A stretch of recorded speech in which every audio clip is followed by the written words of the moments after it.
Bien, la presentación que voy a hacer forma parte de uno de los proyectos de investigación que tenemos y que quedará complementado con la presentación que va a hacer después Marta Serrano. El proyecto al que me refiero es un proyecto de convocatoria Recercaixa, o sea, no vamos a hablar del proyecto del Ministerio, vamos a hablar del proyecto de Recercaixa, que se titula Euritage, pero que hemos puesto, digamos, este otro nombre quizá algo más comprensible, de Cathedral Cities, Europe's Public Legacy, con ese logo. Luego veréis la web del proyecto y todo esto. Entonces, la cuestión es que este proyecto trata sobre centros históricos urbanos en torno a catedrales medievales. Y en realidad el proyecto, y de lo que yo voy a hablar, evidentemente voy a hablar en tanto que historiador del arte, pero el proyecto se plantea en términos de la persistencia social de estos centros históricos y en última instancia la cuestión de si los centros históricos tal como se están desarrollando actualmente son compatibles con la vida y por tanto qué riesgos implica, en este caso para la memoria del patrimonio, esas dificultades de compatibilizar vida y centros históricos. ¿No? ¿Quieres ser? ¿Cómo que? Pues antes iba. Mando. Pues no va. No me deja avanzar. A ver. Tengo que avanzar desde aquí abajo. Qué raro. Porque si no, Dolores no lo va a ver. Vale, Tarragona tenía este aspecto. No sé en qué esquina de la mayor parte de diapositivas habrá más información. Esta, por ejemplo, está colocada Dolores en la peor posible. Quítale el volumen. Sí, le voy a quitar el volumen y llevar a la playa. Al agua. En Santo. Bueno, A ver, levanta la cabeza, Dolores. Con San Nicolás. Sin barco. A ver, Es un submarino, ¿verdad? vale. Ya está. María Dolores Venga. Marítima. Tarragona queda organizada desde el siglo I, desde época augustea, en tres grandes áreas: la delimitación roja, naranja y amarilla, la zona, digamos, representativa, sacra y de ocio intramuros, en rojo, la zona propiamente de habitación, en naranja, y la zona marítima, el puerto marítimo y su entorno, en zona amarilla.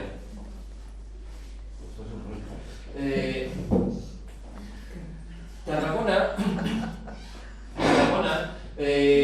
se presenta hoy, actualmente, al mundo como la ciudad en la que se conservan de un modo más enfático y también de un modo más notable restos arqueológicos romanos que le merecieron ser reconocida como Patrimonio de la Humanidad en tanto que contenedora de estos restos arqueológicos de Roma. Y en ese sentido, la proyección que es mediática, que es turística y que es económica, gira en torno al legado romano en Tarragona, que se populariza a través del eslogan de Tarraco Viva, el Festival de Tarragona, y del Tarraco que está presente en la Tarragona actual.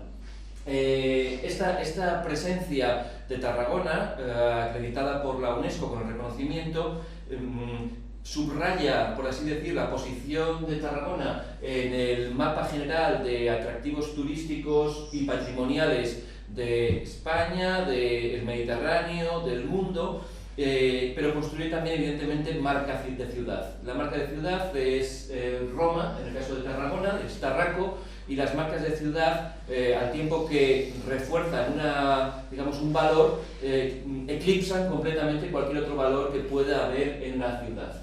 En el caso particular de Tarragona, el ámbito más elevado, aquello que estaba en rojo, está constituido por 3 terrazas sucesivas que contuvieron entre el siglo I y posiblemente inicios del siglo V estos 3 ámbitos que veis: un recinto sacro con un templo augusteo y el aula de la curia provincial, una plaza de representación, una plaza realmente muy grande, o sea, una plaza de tipo nuevos ministerios, la plaza más grande del Imperio Romano después de una de Roma, y el circo que estaba vinculado a esta plaza. Y por debajo, hacia el mar, comenzaba la ciudad. Y por tanto, Tarragona tenía estas 3 áreas. Una área que estaba realmente cargada de significación, una área extremadamente simbólica, pero en la que no vivía nadie. Una zona en la que vivía todo el mundo, y luego una zona marítima con su puerto y también con, digamos, las residencias y elementos propios del puerto. La cuestión es que este aspecto de Tarragona se ve completamente alterado a partir de la baja de la tardía antigüedad, a partir del siglo VI. Comenzamos a constatar que hay algún y escaso elemento e indicio material de presencia de época visigoda, pero comprobamos que en la modernidad lo que resulta más notable de Tarragona se concentra precisamente en esas terrazas que acabo de mencionar y la zona que está más próxima al circo y que ha quedado, esta es la zona, digamos, del circo, y que ha quedado, si se pierde, cuando suba a la pantalla se pierde. Esta es la zona del circo y por tanto una construcción próxima a la zona del circo, y todo esto que veis son campos hasta llegar al puerto. Esta disposición donde se condensan los límites murarios de Tarragona, y es así todavía en el siglo XVIII, está condensando toda la ocupación humana, la dimensión de habitación del ciudad de Tarragona en las terrazas que antes hemos mencionado y en la zona más inmediata a las terrazas. Y de tal modo que esta disposición, que era así en el siglo XVI, XVII, XVIII, no cambia hasta la llegada del ferrocarril a Tarragona. La llegada del ferrocarril en esta zona de aquí va a provocar que el área más próxima a la playa, al puerto, comience a densificarse y llega a establecerse un momento en el que esta zona, que era la que estaba ocupada por habitación en el siglo I, II, III, IV y que queda completamente desocupada desde el siglo VII en adelante, comience a reocuparse. Y esta es la zona donde vive más gente hoy en día. De hecho, esta calle de aquí se acabará llamando calle Unión, porque es la calle que une lo de arriba con lo de abajo.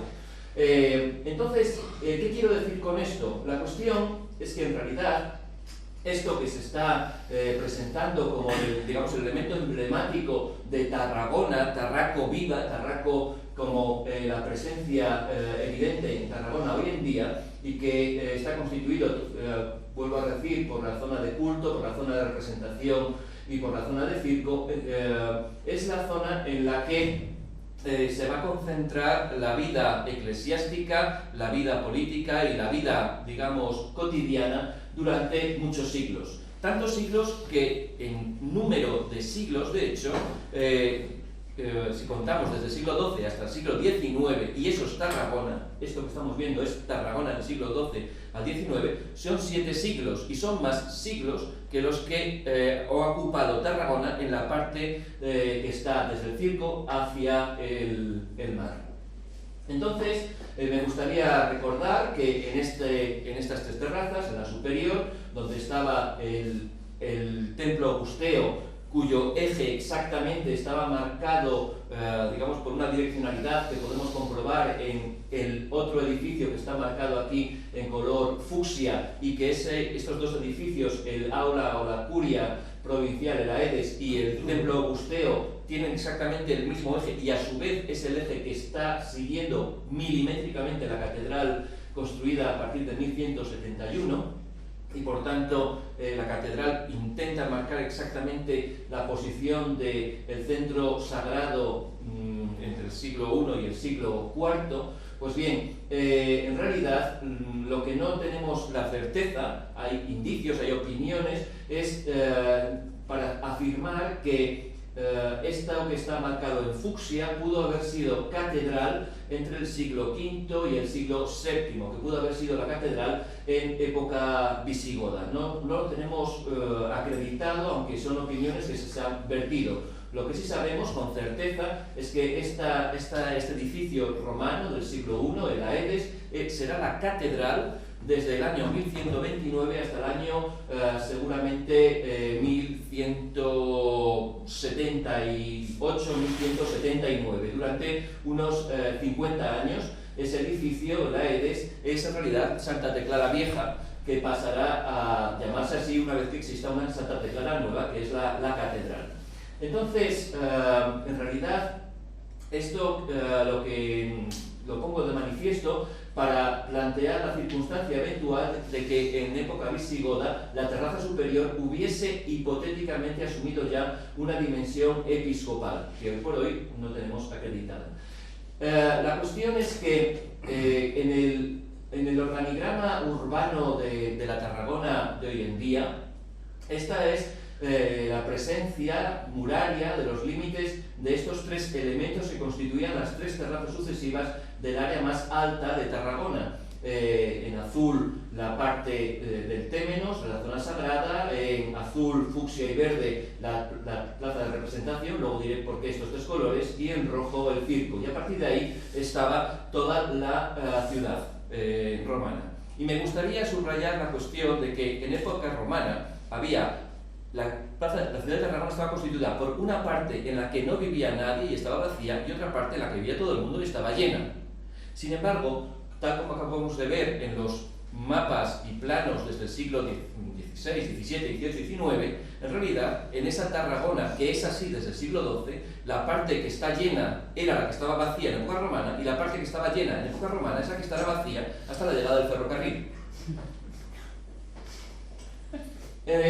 Tarragona es una ciudad de origen romano, de la que podemos reconocer aún hoy en día la fisonomía urbana de Tarragona, ese origen romano, las murallas delimitaron su forma reconocible donde no se ha conservado, el recinto de culto con su templo existe en los muros de la catedral medieval, algunas calles de la parte alta del centro histórico son las que en época medieval llenaron de bullicio el espacio donde se alzó la gran plaza pública del foro de la provincia.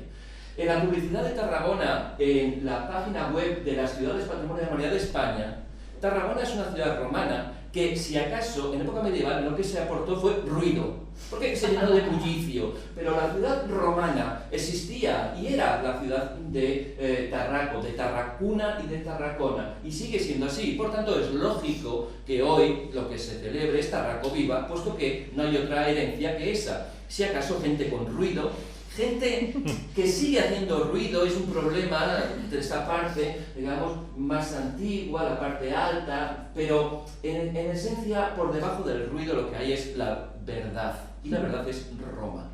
Entonces en realidad, cuando tomamos en cuenta esta antítesis que me gustaría subrayar porque me parece muy relevante hacia el horizonte en el que nos encontramos y hacia el que nos dirigimos, de que lo que estuvo vacío se convirtió en lleno y lo que fue lleno se convirtió en vacío, porque en realidad vamos a establecer un viaje en el tiempo en el que el destino es de nuevo que el vacío vuelva a ser vacío, tal como se están desarrollando las cosas. Lo cierto es que en la reconquista de la ciudad de modo efectivo a partir del año 1129 se produjo esta ocupación en la parte más elevada, la que tenía, digamos, estas murallas con esta forma oblonga, y de las tres terrazas en realidad se produjo una especie de acuerdo de disociación en el que la terraza superior fue ocupada por los oratores y las dos terrazas inferiores fue ocupada por los velatores y por los laboratores. En realidad, en Tarragona encontramos algo que creo que se puede ver también en Sigüenza y no fácilmente en muchos sitios, que es realmente una trifuncionalidad topográfica de acuerdo con un orden feudal. Pero esto que acabo de decir, grosso modo, hay que intentar perfilarlo un poco más. La cuestión, por tanto, es, puede, quizá, que entre el siglo VI y inicios del siglo VIII la terraza superior hubiese contenido la catedral que las fuentes denominan Santa Jerusalén, y puede que hubiese estado ahí el aula episcopal. En todo caso, no tenemos más confirmación material atribuible a época visigoda que una pequeña iglesia con cabeza, digamos, con un ábside en forma de herradura, que es lo que marca esa mancha de color azul que veis ahí. Hoy por hoy, en toda esta extensión, no se han encontrado otros elementos de confirmación, salvo en la parte exterior del claustro actual de la catedral,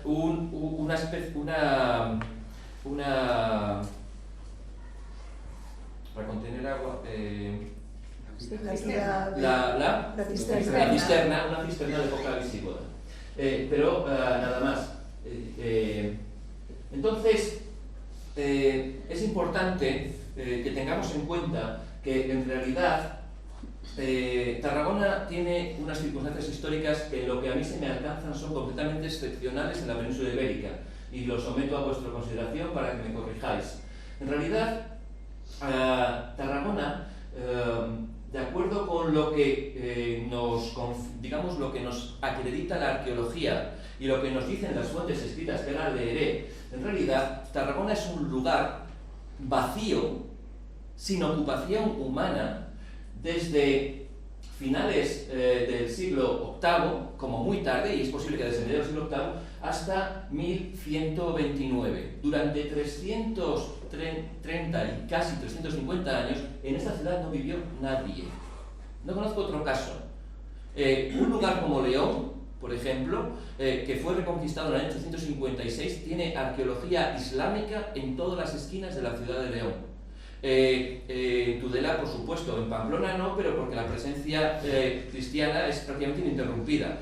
Pero lo que estamos hablando es de una ciudad que en 330 años no viva nadie. Está vacía. Y las fuentes escritas, las fuentes escritas, que no veo, las fuentes escritas, por ejemplo, ahora volvemos a quitar, hay varios documentos, varias fuentes de los siglos 9, 10, 11 que nos hablan y nos dicen, por ejemplo, un autor, Al-Hamjari, que escribe en el siglo XI y que sus textos son copiados después en el XV y en el XVI, acaba diciendo: en esta ciudad se emboscan, en el sentido de emboscadas, los musulmanes cuando buscan la ocasión para sorprender al enemigo en una algazara, y lo mismo hacen los enemigos respecto a los musulmanes. ¿Qué quiere decir? Que en realidad en Tarragona entraban y salían por las diferentes puertas unos y otros, haciéndose realmente esta especie de ataques sorpresivos que provocaban una enorme inseguridad. Tarragona estuvo vacía porque no había un contingente militar suficiente para poder dominar una ciudad con 25 hectáreas de extensión. Hasta que no llegaron los mercenarios normandos con un número muy elevado de soldados que pudieron realmente cerrar este queso de Gruyère que era Tarragona, donde entraban y salían y que provocaba en realidad un enorme temor, Tarragona quedó vacía y los cristianos se detuvieron en la ribera de un río, mientras los musulmanes estaban ocupando las montañas que permitían a unos y otros ver en realidad esta zona que es propiamente el área de Tarragona y su entorno, el campo de Tarragona. Porque la presencia arqueológica y también de confirmación documental de los musulmanes en un sitio y de los cristianos en otro es inequívoca. Y es igual de inequívoca la ausencia de testimonios arqueológicos cristianos o musulmanes del siglo IX, X, XI, principios del XII.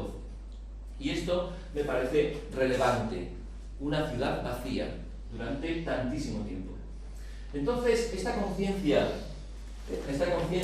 de que Tarragona es un campo rodeado de montañas y que lo que pasa en el campo no tiene por qué pasar en las montañas, queda confirmado después en los propios mapas militares que se hacen en el siglo XVII y XVIII, donde se intenta marcar realmente cuáles son esos límites. La cuestión es que Tarragona que, como sabéis perfectamente, tiene que ser reconquistada antes o después, porque eso permitirá que todas las sedes episcopales de la antigua Tarraconensis logren la exención administrativa respecto a la metropolitana de Narbona, y en ese sentido, por tanto, Tarragona constituya el nuevo referente metropolitano, que además, evidentemente, se ha luchado desde el principio porque no sea solo metropolitano, sino que sea primada de las Españas. Eso hace que Tarragona sea un objeto del deseo mucho antes de su conquista efectiva, de tal modo que existe una atribución al obispo de Vic desde el final del siglo XI para que se convierta, digamos que de jure, pero no de facto, en el futuro arzobispo de Tarragona, que cuando llega a hacerse ya de facto, en realidad ese derecho le cae al obispo de Barcelona y no al de Vic. La donación de Ramón Berenguer III, digamos que tiene que ver con todo esto. Bien, la cuestión es que a partir de la primera mitad del siglo XII, en Tarragona, de acuerdo con diferentes referencias, por ejemplo, Oderico Vital dice que antes de 1129 el área de la Basílica Episcopal y otras partes estaban cubiertas de hayas y encinas, por tanto era una zona evidentemente abandonada, y esa zona es la que a partir de 1129 se convertirá en el Castrum Episcopi, el ámbito nítidamente clerical, la terraza superior. Mientras que la segunda terraza es donde se instalará el Castrum Principis, el castrum de este normando, Robert Bordet, que será quien será a cargo de la gestión militar por delegación de Ramón Berenguer III. Entonces, poco a poco comenzamos a ver cómo se van colmatando todos estos espacios y comienza a haber una presencia de instituciones eclesiásticas como iglesias atribuidas a monjes de Poblet, tanto en el borde de la terraza superior como en el borde de la terraza segunda, presencias de iglesias que entendemos que son parroquiales, como San Salvador del Corral o San Miguel del Pla, que comienzan, digamos, a sugerirnos una urbanización. Lo cierto es que, por un lado, en las inmediaciones de una antigua torre romana que hoy se conoce como el Castillo del Rey o la Torre de Pilatos, que es sede del Museo de Historia de la ciudad de Tarragona, en las inmediaciones hay una plaza, conocida como la Plaza del Rey, y un barrio que todo el mundo reconoce como el CAIL, como el barrio judío. Y ese barrio, que es lo que estoy marcando en verde, tiene dos ejes fundamentales, dos ejes viarios. Uno de ellos, que es el que después se desarrolla, digamos, en marrón, en realidad es el Intervalum romano. Esa es la única calle romana que en todo en la parte alta de Tarragona. No hay ninguna otra calle romana, salvo esta. Los arqueólogos dirán otra cosa, pero no hay otra.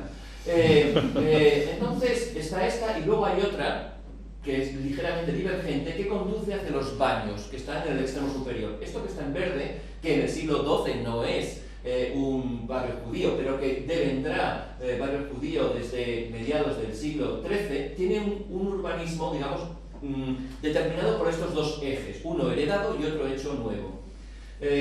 Poco a poco vamos comprobando que hay una serie de circunstancias históricas que afectan a la gestión de esta segunda terraza. La gestión de la primera terraza es incuestionable, es del arzobispo y ya está, pero por otro lado, el arzobispo intenta controlar la gestión eclesiástica que sucede en la terraza segunda y la terraza tercera, puesto que las iglesias, las misas en las parroquias solo pueden ser dadas por los canónigos de la catedral, así que es un control efectivo.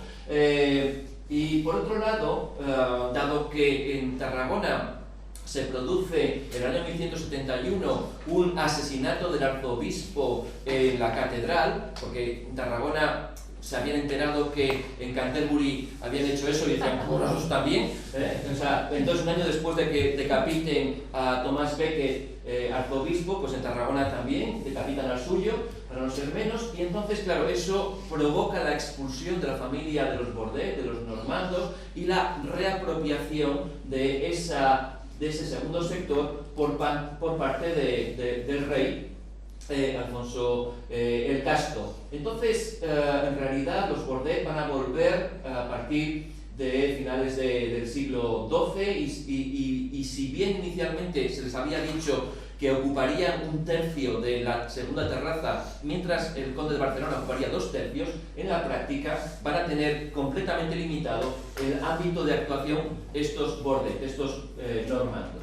Entonces, lo que tenemos en el siglo XIV ya es esta distribución en la que por un lado está el castro episcopal, por otro lado está la zona que antes hemos visto en verde y que está bajo jurisdicción real a partir del siglo XIII y que es el lugar en el que se reagrupan los judíos y se transforma en el barrio judío, y por otro lado está toda la zona, digamos, de ocupación ciudadana, que es lo que aquí está en amarillo, y una ocupación ciudadana que, de hecho, desde la primera mitad del siglo XIII se expande hacia el sur, ocupando la antigua terraza del circo, en eso que se llama la Vila Nova, que evidentemente contrasta con la llamada Vila Antica, que sería lo que está en amarillo.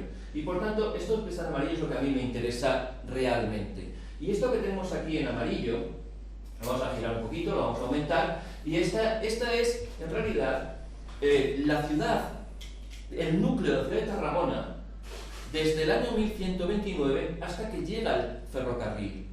Porque por encima de esto vive gente, pero sobre todo es la catedral, el arzobispo y por tanto el barrio canonical, con laicos, pero que están en torno al obispo, y por debajo de esto está la Vila Nova, que tiene una ocupación parcial, porque buena parte de la arena del circo, digamos que es una especie de plaza, no formada como plaza, pero llamémoslo plaza o en todo caso vacío. Mientras que la zona densamente ocupada, poblada de la ciudad de Tarragona es esto, que es el núcleo central de lo que en Tarragona se llama la parte alta. Entonces, en realidad, lo que me interesa es este urbanismo, que, como antes os señalaba, tiene una delimitación con 3 líneas concéntricas, porque la llamada plaza de representación de la Tarraco romana tenía por un lado un criptopórtico, tenía un cierre que delimitaba eso y una columnata con un ancho de superior a 16 metros. Y esos 3 límites, en realidad, podríamos comenzar a especular si tienen alguna relación con la organización urbana de lo que estamos viendo. Si sostienes que en realidad esta zona comienza a colmatarse ya en época tardoantigua, en época romana, entonces tiene que haber alguna relación en la disposición de las manzanas, en los perfiles de las manzanas, con estos límites que estamos viendo aquí. Así que podemos establecer una especie de proyección y comprobar si hay alguna relación entre los ejes geométricos que nos marcarían estos rectángulos y la disposición de los ejes viarios de esta segunda terraza. Respuesta: no. Entonces, en realidad, si nos ponemos a considerar cuáles son los ejes viarios y cómo está organizada esta segunda terraza de Tarragona, lo que comprobamos es que en realidad me gustaría subrayar que todavía hoy es posible ver los límites del cerramiento en línea fucsia en la zona de la Plaza del Rey, en el costado, digamos, sur, aunque el punto cardinal no es correcto, pero vamos a usarlo convencionalmente, y que esa presencia de muros estaba claramente proyectándose por una línea continua que dará lugar a una calle llamada de Santa Ana, a la que se instalará no solamente ese palacio, sino también una iglesia de la Trinidad. Y por tanto, lo que quiero decir con ello es que este límite era inequívoco, existía y todavía es visible hoy en día. Entonces, ese límite y con los otros límites que antes estamos viendo, intento entender si hay alguna relación de todo eso con la organización urbana de esta zona, y en realidad la cuestión tiene una respuesta, pero la respuesta, que puede pareceros arbitraria, quiero subrayar por qué no es arbitraria. La cuestión es que todo el urbanismo de esta segunda terraza se justifica con la consideración de a la derecha rosa, arriba azul, a la izquierda verde. Y dirán, ¿usted qué elige? Elijo lo que el propio urbanismo me dice. La existencia de lo rosa está acreditado arqueológicamente, que acabáis de ver fotos, y es así. Ese límite es en realidad el límite entre justamente lo que será la zona del Príncipe, la zona donde se acabará instalando lo que llamamos convencionalmente el barrio judío. Ese es un límite real, y desde ahí hacia la izquierda, digamos, comienza un urbanismo que es diferente.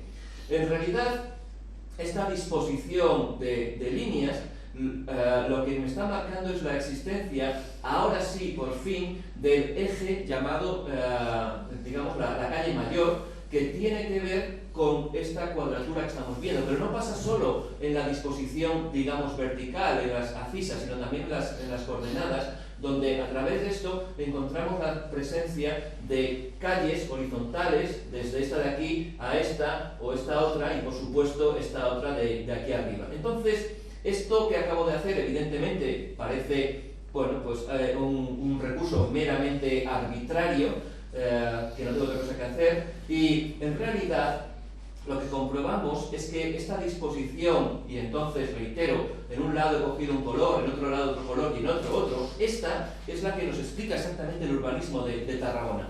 Pero no solamente se trata de decir, bueno, le cuadran las líneas y ya está, sino que a su vez esta extensión se puede subdividir en unidades. Y estas unidades de 0,5 que he puesto, en realidad corresponde a lo siguiente.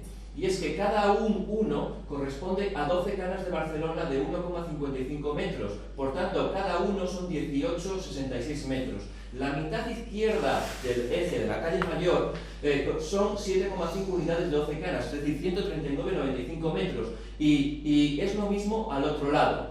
Entonces, en realidad, lo que quiero decir con esto es que, según entiendo yo, la urbanización de la segunda terraza no tiene nada de romano y fue diseñada en el siglo XII conforme a una unidad de medida que no estaba en Tarragona, sino que estaba en la capital política, y desde allí se trajo y se implantó. Entonces, de acuerdo con esto, la cuestión es que tenemos en Tarragona, en la segunda terraza, un urbanismo netamente medieval, absolutamente medieval, que a pesar de lo que todavía pueda parecer por los perfiles, digamos, un poco diagonales de las manchas amarillas, en realidad es ortogonal. Y este urbanismo ortogonal se tiene que considerar que existe porque hay una coherencia urbana en todo esto desde el momento en que comienza a diseñarse eso. Y ese diseño se hace, evidentemente, a partir de la responsabilidad del Conde de Barcelona sobre esa segunda terraza. Con ello, nos plantearíamos la posibilidad de que este urbanismo de raíz ortogonal tenga su definición a mediados o como muy tarde la segunda mitad del siglo XII, que no obstante va dejando unas estacas, cuerdas en el suelo que con el paso del tiempo, con una lenta densificación, hemos visto que todavía hemos tenido que llegar hasta 1300 y pico para ver completamente colmada la habitación de esa segunda terraza, se van produciendo alteraciones porque las líneas no se ha producido la colmatación urbana inmediatamente. Entonces, en el siglo XII, en realidad, existen ejemplos de urbanismo ortogonal. Por ejemplo, el urbanismo que se hace en torno al Palacio del Conde de Montferrand, a 3 kilómetros de Clermont, hoy es Clermont-Ferrand, pero que en todo caso, en 1200 existe esto. Y por supuesto en el siglo XIII existen muchos urbanismos medievales, ortogonales, en todas las bastidas del sur de Francia. Y eso ya no tiene, digamos, nada de singularidad. En Cataluña hay muchos lugares ya... demonios, ¿qué es esto? Bueno, no sé qué es esto, no entiendo. Tienes que poner aceptar, no sé qué apaga. Sí, pero ya le doy a aceptar, pero ¿dónde le doy? Bueno, entonces, la cuestión, gracias, la cuestión es que este urbanismo, este urbanismo, por tanto, que queda articulado con plazas, manchas rojas, lo que nos está hablando es realmente de una construcción urbanísticamente ex novo del siglo XII. ¿Y esto quién lo sabe? ¿Y esto quién lo reconoce? ¿Quién lo promociona? ¿Quién tiene en cuenta que a lo mejor, bueno, en realidad soy los primeros en escucharlo, claro, hasta ahora no sabe nadie, pero la cuestión es, ¿y esto a quién le puede interesar? Porque Tarraco Viva es muy importante, pero quizá tener el ejemplo de urbanismo de raíz ortogonal más antiguo desde luego, de Cataluña. Posiblemente, tengo que comprobar, pero posiblemente de toda la península, y desde luego es más antiguo que los ejemplos languedocianos. En realidad, nos plantea la circunstancia de que mientras Tarraco viva, Tarragona muerta. ¿Por qué Tarragona muerta? Porque en realidad el destino de los centros históricos de éxito es morir de éxito. Por tanto, en realidad, ¿quién demonios quiere vivir en Toledo? Nadie. Nuestro proyecto de investigación de Recercaxa, Cathedral Cities, esta es la página web que os invito a visitar, esto lo ha hecho Anabel maravillosamente, y este proyecto tiene tres vertientes. Una que es la académica, que es la que, digamos, de modo atropellado ya acabo de explicar. Luego tiene una pedagógica, que es la que va a explicar Marta. Y luego tiene una de incidencia política, de políticas públicas. Para hacer este proyecto, claro, estamos trabajando historiadores del arte, economistas, juristas, gente de comunicación, pedagogos e ingenieros, para intentar establecer una reflexión cuyo objeto final es hacer unas recomendaciones de carácter público para que realmente este concepto de la ciudad invisible, que es lo que se ha convertido en la parte alta más allá de la catedral, pues realmente tenga un destino diferente. Ante esto, la circunstancia es que efectivamente, como está pasando en Cáceres, como pasa en Toledo, como pasa en muchos sitios, también los vecinos de la parte alta de Tarragona, de esta Tarragona medieval, en realidad dicen no se puede vivir porque es incompatible el modo en que se está tratando desde las instancias políticas y económicas a todo esto. Voy a saltarme todo esto. La cuestión es cuál es el destino para estos centros históricos.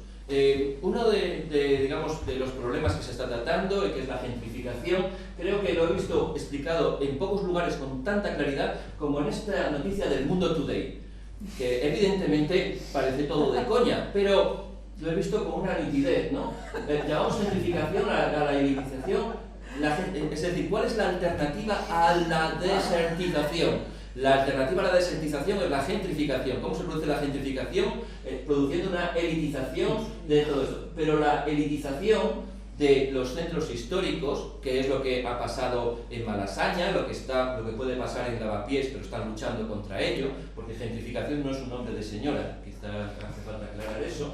En realidad, el problema de la especulación que se efectúa desde instancias comerciales y que tiene como consecuencia la expulsión social de los habitantes tradicionales del lugar y la suplantación por nuevos habitantes. Estos nuevos habitantes que buscan la atmósfera, en realidad comportan la aniquilación de la identidad y la aniquilación de la memoria. Entonces, en realidad, o bien no hacemos nada, o bien se estimula la gentrificación, el destino es el mismo.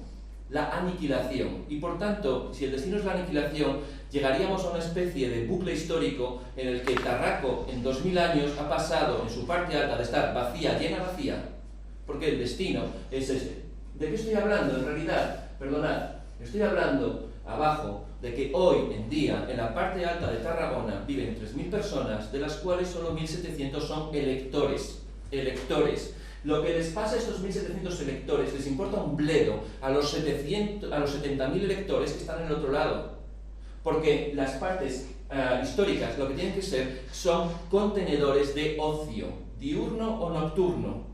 Y entonces este ocio evidentemente es incompatible con la vida. Cuando los mercados se aniquilan, no se puede comprar berzas, no hay bombilla porque no hay ninguna ferretería y lo que sí hay son terrazas y terrazas y terrazas que hacen una apropiación privada del espacio público. Así que podemos seguir jugando a hacer planes integrales y cosas muy bonitas, pero todo eso llevará hacia una desaparición de la vida.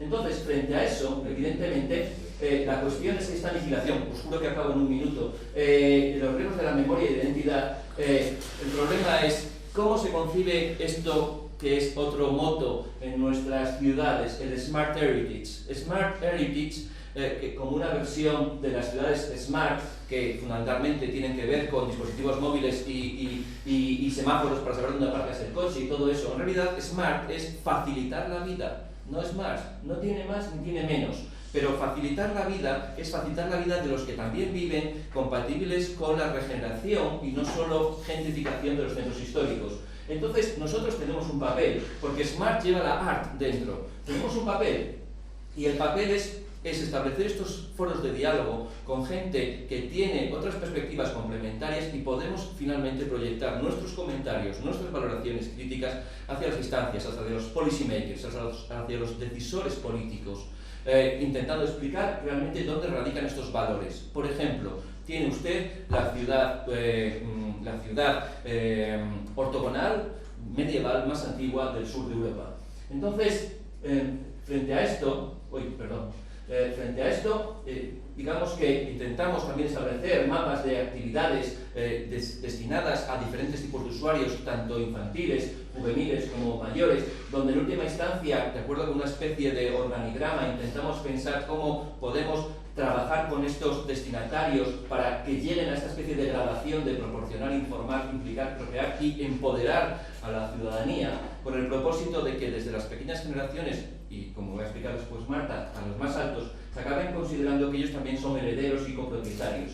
En medio de este contexto, evidentemente, nosotros tenemos que saber dónde vamos, cuáles son nuestros riesgos, y si, digamos que más allá de lo que nos interesa, intentamos abrir alguna perspectiva de la incidencia social de la historia del arte, porque también la historia del arte puede convertirse en una historia social del arte, por supuesto. No una historia social, sino una historia del arte social, por ejemplo. Y esto tiene que ver, evidentemente, con lo que el propio Ministerio, con sus planes generales, nos dice que es interesante respecto a las investigaciones de las ciencias sociales y de las humanidades, contribuir a las políticas públicas. Y en eso estamos. Entonces, ¿hacia dónde vamos?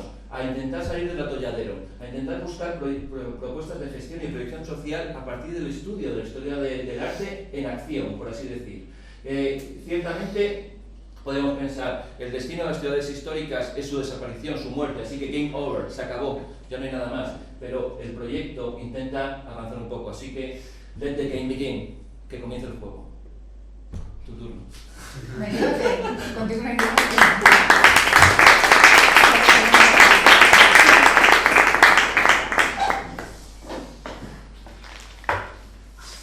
Apabullados, nos has dejado atrás. Se puede decir algo. Me has dejado, como ha dicho, apabullado. Porque es que precisamente estaba hablando también esta mañana sobre Sevilla. Hace justamente en esta primavera 7 años que vivo en el corazón del barrio de Santa Cruz. Quise románticamente volver a la casa de mis abuelos maternos, porque me daba mucha pena, mucha tristeza vender la casita y que se convirtiera aquello en un bar de copas o en una tienda de camisetas y de souvenirs. Y lo estoy sufriendo. Entonces yo creo que también, lo mismo que Alejandro García Vilés propuso que se salga el tema de la Tarazana, se podía promover el tema del centro de Sevilla. He estado en 2 reuniones con el teniente de alcalde, que es delegado de muchas cosas, entre otras el centro. Y nos trata a los vecinos que vamos como auténticos privilegiados que soportan la masa de turismo bárbaro, porque ya no es el turismo que yo conocí cuando niño, que iba un grupo de turistas por la mañana a los que le hablaban en inglés y el mismo guía por la tarde en francés, grupos de 20 personas, y que visitaban los patios. Ya no se ven patios, en el barrio de Santa Cruz. Y entonces, bueno, nos tratan como si fuéramos seres privilegiados que no tenemos más que aguantar, pagar contribución y tener las fachadas decentes. A veces me ha pasado salir de casa y preguntarme a una señora americana que si yo vivía allí, porque te ven como un marciano que sale de un lugar maravilloso que parece que inhabitable. En Barcelona hay turistas, ¿sabes que en Barcelona hay turistas que van por el parque robótico y preguntan a qué hora se cierra el parque robótico? Sí. Parque temático. Entonces se convierten en un parque temático donde tienen que soportar el ruido, la la música, bueno, todo lo que sea. Bueno, yo creo que, bueno, me parece que podemos hacer también Bueno, un poquito al ¿quién me respecto, ha traído pero desgraciadamente, y lo siento porque a ti te afecta personalmente, creo que nuestra capacidad de influencia en esas cosas es absolutamente, pues sí, si lo otro puede ser un brindis al sol, esto sería ya, bueno, parle. No, Bueno, en Tarragona estamos nosotros hemos empezado al final hay una cosa también, perdón, y es que en los últimos 2 o 3 años al fenómeno de conversión de los centros históricos en parques temáticos está influyendo de una forma que está acelerando las cosas de forma bestial el fenómeno del Airbnb. Se están empezando a alquilar las casas antiguas con paradís por días y eso en el plazo de 2 o 3 años está vaciando las casas completamente. El parque temático ya, cuando lleguen y te digan que puedes alquilar por 3.000 euros al mes, porque una empresa te va a conseguir 3.000 euros al mes por tu casa, pero a lo mejor vas a decir, ¿y qué hago yo aquí sufriendo a los turistas y tal? Y me puedo sacar una pasta a esto. Si no lo piensas tú, lo pensará tu vecino. En Palma lo han prohibido este verano.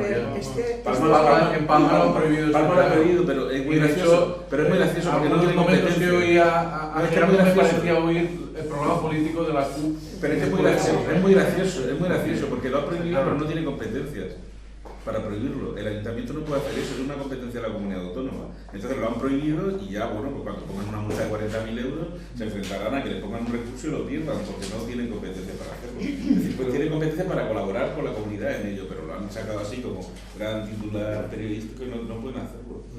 Ellos no pueden multar con 40.000 euros. En Sevilla va más, no hay coto, ¿eh? Es una cosa que es increíble porque el anterior alcalde fue a Nueva York, pero este ha ido a China y a los Emiratos Árabes para que vengan más turistas, porque es un bien para la ciudad. Y el domingo, el periódico también hablaban de los apartamentos estos que es una fuente de ingresos fabulosa. No le parece mal. O sea que vamos a ir a más y entonces llega un momento en que, claro, no existan vecinos, ni me puedan decir que si vivo allí. Yo quería preguntar una cosa o comentar una cosa. Me ha parecido muy interesante y entiendo que no es tanto una denuncia puntual, sino que esto sería motivo de un congreso general en donde se debatiera y por tanto con luz y taquígrafos, es decir, con periodistas que en ese caso sí que reservaran titulares, porque afecta realmente. Yo he estado en Toledo hace una semana y es tremendo, ¿eh? Bueno, pero yo quería ir más allá. Mientras estabas hablando se me planteaban una serie de cuestiones. Bueno, la primera, que claro, esto ya es el déjà vu. Venecia es esto. No hay más. Es decir, Venecia la gente se ha ido y vuelven por la mañana, abren los tenderetes, pero ahí viven los turistas, se ha vaciado de gente.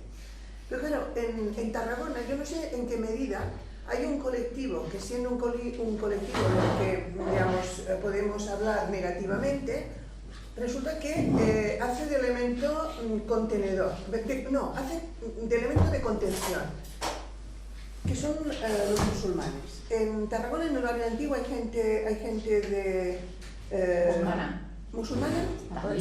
Pero no mayoritariamente. No, pero el tema es que en Barcelona, por ejemplo, claro, no viven en la zona más históricamente atractiva, pero los musulmanes están ahí y no se van, es decir, son los que no se van, es curioso. En Balaguer no tiene, Balaguer, para los que no sois catalanes, es una población de Lleida donde el casco antiguo se ha vaciado hace años porque la gente lo que quería era chalets y por tanto casa aireada. ¿Y quién ha ocupado el casco antiguo? Los musulmanes, y están allí, y por tanto hacen de elemento de contención. Es decir, lo que aparentemente podría ser una paradoja, resulta que funciona. Pero claro, entonces, ¿qué es lo que diferencia al colectivo musulmán del colectivo que no es musulmán a la hora de abandonar ese espacio? Porque conviven también con esas incomodidades, pero siguen allí. No sé, pero en el caso de Tarragona no es así. No quiero plantearlo a nivel, pero en todo caso resulta interesante ver que no todos los colectivos ante esa presión reaccionan del mismo modo, porque es verdad, en Lleida lo mismo. Lo que pasa es que en Lleida no hay turismo y en Balaguer tampoco. Claro, ya lo sé. Esa es la gran diferencia. Pero se irían con turismo, no se irían con turismo, porque en Barcelona, claro, lo que está a un lado de la Rambla, que es con lo que convivimos nosotros desde la universidad, pues esta gente está allí y cada vez hay más. Es así. Es decir, no sé, son ideas que se me iban ocurriendo cuando planteabas lo que has planteado de Tarragona. Simplemente era una reflexión en voz alta, ¿no? Porque es el concepto de ciudad. ¿Perdón? Porque para alguien del mundo islámico o musulmán es el concepto medieval todavía de ciudad. Ese vacío que decía Gerardo, es su concepto de ciudad. Entonces están enfrentando modelos de ciudad. Igual que cuando, bueno, no tenemos ahora tiempo para hablar y yo tampoco quiero entrar en cuestiones en la explicación, pero tenemos mucho la tendencia a siempre estar comparando. Comparamos la ciudad medieval con la ciudad romana, entonces nos parece que la ciudad medieval es una decadencia, una degradación, está vacía. Bueno, yo no voy a discutir esa cuestión, pero soy muy escéptico con esa idea de 300 o 400 años de un lugar abandonado y luego volver, porque yo conozco lugares abandonados que no vuelven. Que no soy experto en Tarragona y no te lo puedo decir. ¿Que no crees que haya estado abandonado? Tan radical. No creo. No sé si la palabra es no creo. No, sí, será muy difícil, pero es que se han hecho más de una y más de 50 excavaciones y no se ha encontrado nada. Claro, pero el argumento excelente nada. Se ha utilizado tantas veces. Pero además es que lo dicen las fuentes. Lo dicen las fuentes. No, pero las fuentes no son fiables nunca. Bueno, vale, pero no son fiables, pero la arqueología no te encuentra nada. Ten en cuenta que en Vigo hasta hace 2 años era una ciudad que no tenía comercio, ahora es un emporio. 2 años después es un emporio. También eso hay que ponerse, pero pero en cuarentena las excavaciones. Digo quizás no es un yacimiento arqueológico exactamente, ¿no? Pero la fuente que has citado es la fuente que pelotea a los normandos, porque es la fuente de los que son llegados. ¿Sí? ¿No eso es anterior? No. Argimllaria, no la famosa musulmana, la otra, la que habla de que los techos están... ¿Perdón? Bueno, pero habla de los normandos. Sí, pero se habla de que hay vegetación.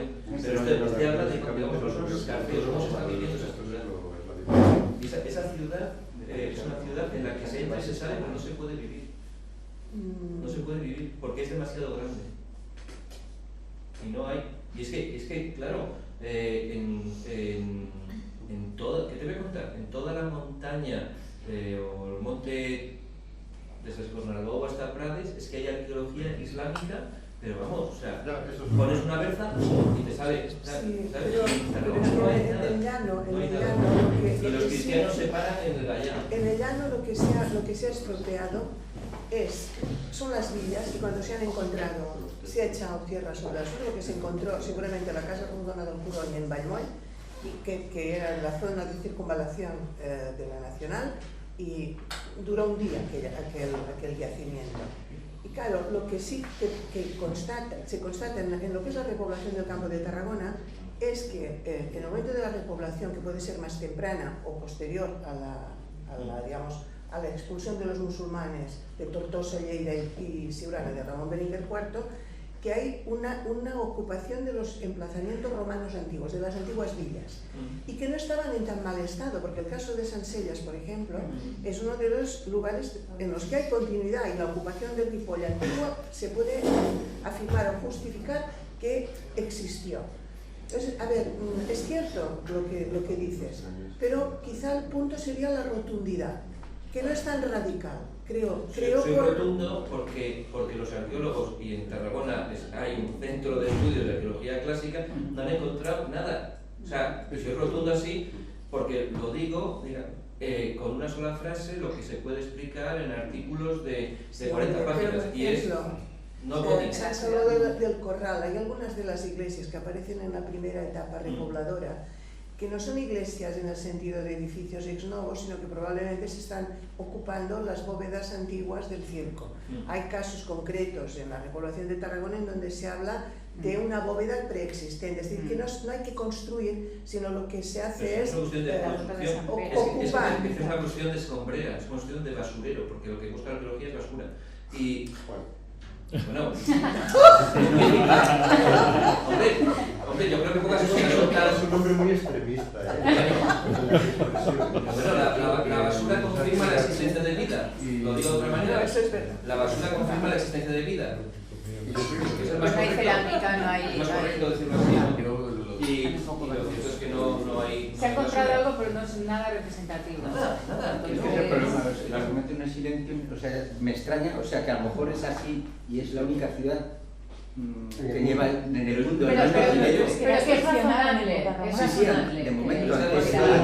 No, que no haya nada no es razonable. Hombre, Lo una que es ciudad como razonable es que hasta ahora no haya Tarragona, nada. en la que las fuentes también mencionan Pero es que que la gente entraba dentro y que llegaba a perderse y no podía salir en 3 o 4 días porque no encontraba la salida, hace que sea una ciudad fantasmagórica y que no esté ocupada, bueno, según indican las fuentes. Es que la ciudad es muy variable, mueve, es un organismo vivo, Claro, se ha una vaciado un ciudad sitio, pero ahora que lo van a grabar durante dentro de y hasta 4 que no años, tienen 8 kilómetros a la izquierda y resulta que está la Tarraco. Pero en el caso de Tarragona, que es una zona de frontera donde hay un plano, se domina desde la zona de las montañas, entonces nos consideramos que hasta que no hay contingente de población suficiente y económicamente potente para llevar a cabo una instalación efectiva de la ciudad y poder dominar todas esas murallas de kilómetros, no se instala la población allí. Eso no quiere decir que no hubiera gente, es lo que te estaba diciendo. Había gente en las faldas, pero bueno, no en el pues, interior de la había ciudad. gente que no comía. Sabemos que había gente en lo que se llaman llaman las faldas de la ciudad, que es Es que en las en el montañas campo, hay pero estratigrafía islámica del 8, del 9, del 10, del 11 y del 12. Y en la ciudad no hay nada. ¿Y qué huelgas hay del episcopia, del conjunto episcopal? Esto es de dentro, materiales del de dentro. Sí, sí. De dentro. Ay, claro que sí. De dentro. De época visigoda, pero- bueno, pero tenemos el no, Palacio Episcopal. Bueno, no, tenemos unos restos del 6-7. Sí. Lo del Palacio Episcopal lo vamos a ver. Sí. Bueno, No, Claro, eso no veo lo que es dice, que si no, ya los biólogos. vamos argumentando No, pero- y vamos creando una imagen que a lo mejor no es la No, correcta. porque ahí el debate, perdona, es que estamos teniendo, ahí el debate es si el episcopio suburbano pasa a ser intraurbano. O sea, por ejemplo, la muralla, si no solo de ella, para mí es fundamental a la hora de localizar un conjunto episcopal. Como no conozco cómo está el estudio de la muralla de Tarragona, pero para mí eso es un tema fundamental. Primero conocer cómo evoluciona esa muralla, porque la población sería muchísimo a la muralla, muchísimo. Y sobre todo en los siglos 7, 8, 9 y 10. No conozco Tarragona. Sí, pero de acuerdo con los conocimientos disponibles arqueológicamente, lo que yo he escuchado, digamos, los que defienden que el episcopio del sexto en adelante se instala intramuros, me parecen opiniones, pero no me parecen, digamos, confirmaciones fehacientes. Pero en algún sitio estuvo, eso es lo único que es seguro, ¿no? Entonces, estuviera dentro, estuviera fuera, en algún sitio estuvo. Quizá estaba dentro, no puedo decir que no, pero en todo caso, hoy por hoy, digamos, la confirmación estratigráfica o lo que sea, yo no la conozco, ¿no? En todo caso. Ahora, lo que sabemos seguro, con certeza, es dónde está desde el día siguiente a la reconquista de la ciudad, en 1129. Y que hoy por hoy, y se llevan décadas excavando en esa ciudad, no se han encontrado testimonios de vida durante esos 3 siglos y pico, y que a un lado del río Gallá sí, y por encima de las montañas también, sin interrupción.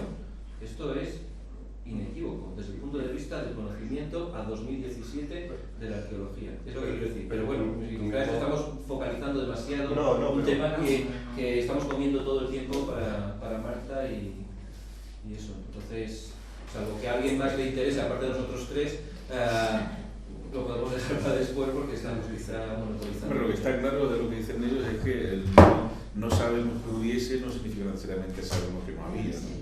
Y entonces, pues a veces las afirmaciones maximalistas, como pasa muchas veces con la arqueología, al día siguiente se acaba, pero bueno, evidentemente se está hablando de lo que yo se ha venido solo quería añadir una cosa, que a mí en estos casos de lo que es el problema de la repoblación, siempre pienso en la llamada para repoblar Cardona, que es una llamada muy singular, la Cardona prerrománica, ¿no?